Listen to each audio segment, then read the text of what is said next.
You think the people that they were sacked, were they only NDC or MPP? Those who were employed. They are all Ghanaians. I have cousins. I have people who had also been sacked. The number of people who come to me every day that, oh, we've been sacked. We've been sacked. Let me give you the simple reason. You see, we have the Presidential Transition Act. And it says that before there is a handover, 30 days before the election, there should be handing over. Handing over will tell you the number of people who have been employed. It will tell you what is happening in the ministries. Those on the wage bill. You don't go through the process. Yes, you may have started going through the process. Then they backdate some of the appointments. But they have forgotten that when you backdate, were they taking salaries? When you were employed. If we think that this, we know that this is a problem, this is an issue, I think it is for us as citizens and the leadership, we sit together and find solution that never again. We had the opportunity in 2009, President Mills.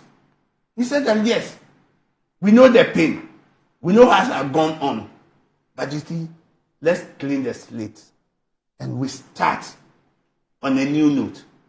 What did we see 2017? What did we see 2017? So is it that, let's say I'm a father and my children should always just be at the receiving end? Anytime it happens, the other father will come with the children, maltreat my people. When they maltreat and they do everything, I say, oh, it's okay. Keep quiet. Vengeance is for God. So let's leave it like that. Another opportunity, when they have opportunity, they come back to my house and beat my children, maltreat them. Then I say, now my children also says, no, I'll be ready if the opportunity also come. If you come and then, you see, if it is wrong, let's say it is wrong. I agree with you. But we should not pretend that it is all right. But I get it. But Honorable, look, Honorable, you were very much aware, yes, of this feature in our body politics. Exactly. Right? And you were not happy about it in opposition. The president and the party in opposition then decided that, look, we cannot continue like this. Right? So the central theme of your campaign in the last campaign, yes, was to reset this country. Exactly. Now, the layman's understanding of reset is that let's go back to what ought to be the status quo. No. Exactly. Right? Let's go back to what ought to be the normal ways of doing things. Exactly. So if the NDC comes to power, and the NPP then says, so the NDC then says, well, I have been given a position, and the persons who are working with me, wherever I find myself, I'll have to now decide who has to work with me, first of all, based on loyalty, and before the other criteria, kicks in. Did we go or did we come? No. Let me see. We said we are going to reset. Yes. So far, are we doing the same thing that the previous government did? Well, no, but just earlier. No. Are we doing the same thing? Things are being done. You've just referred to Ishak on what they did in the past. Yes, exactly. And I'm saying that people who have been sacked. Yes. Yes. I gave you an example that the Presidential Transition Act, is it in it that in, let's say, Ghana Health Service, right? We have 100 employees. What is the figure they have stated there? Only to come, while it is not in the handing over, then you come and after that you tell me that you have 500 people. Did they go through the procedure? It affects everybody. We can't say it is only NPP people who have jobs. But we want to correct the system. So we are saying that, look, we have not gone through the process. After they've done the audit, you've not gone through the process, or the process was defective. So all of you go home. When the opportunity comes, it's for all Ghanaians. The opportunity will be, there will be publication that we are taking people here. When was the last time you ever heard that there was publication that they are taking people in this? But in this era, things are going to be reset. And I'm saying that this is the beginning.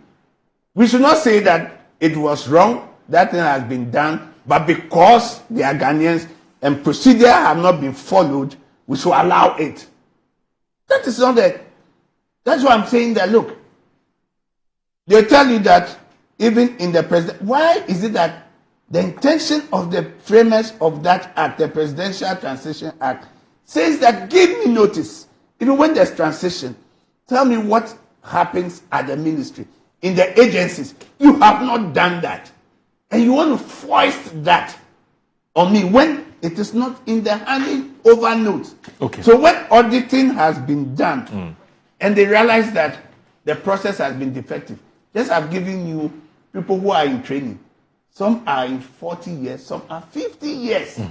But they've not been sacked, right? They are doing the auditing to find out and see what was the process. We're not shocked when I said appointment had been given 1st November, when the people reported for training 24th November. How? And I can tell you that, look, as we go on, you find a list. All the people who brought this person, who brought this, all protocol and everything. I'm sure in the coming days, as we go ahead, you will see the rot. So, yes, everybody should be given the opportunity. But that doesn't mean that the law should be bent. The procedure should be bent and say that, oh, let's forget, it's all about Ghanaians. Okay. I'm not saying those who have been sacked. I have families. I have siblings. I have people. People are from my community who have also been sacked. Oh, you mean they are casualties? Why not? But when they come, I tell them that, look, you know what? Let's see the process. You see, the fact that they've gone to court, they have their right to go to court. But I'm sure that they will look at it. The Labour Act also gives some laws. State institution, the only rider in that is that if it's a state institution and they think that the dismissal was unfair, the court has power to reinstate you. But the Labour Act also says that you cannot force me to employ somebody I don't want to work with. Okay. So I'll give you notice. Yes, I'll give you notice. I'll give you notice. And in lieu of notice, if I don't give you that notice, I'll give you the public sector. That's why I'm saying that. It's not a private sector. This is private sector. No. You see, some of the institutions you are talking about, the institutions you are talking about are not strictly sensu civil service or public service. Are you getting? So yes, they have a right. They should go to court. But I'm sure that Attorney General and the institution would also put their defense and see. But the crux of the matter is that if you were employed after December 7th and they have checked, like I'm saying, people who were employed first, and we have realized that you had not even gone for training and you are sacked, you come and say that I have been sacked. When you knew that the writing wasn't done, and when you were even giving an appointment letter, you did not complain to the employer, say, oh, it's not that I'm coming for training, or when it's been backdated. So you yourself, you were a corporate. You are part of the system that bent the procedure, bent the rules. So we can do the right thing. And for me, let the right thing be done. Listen, I have lived one principle. Do not put thorn in the pathway of your enemies or opponent. Because one day, you yourself or your children may tread that pathway. So I won't do this, but the right thing must be done. The law must be followed. And the law is the law.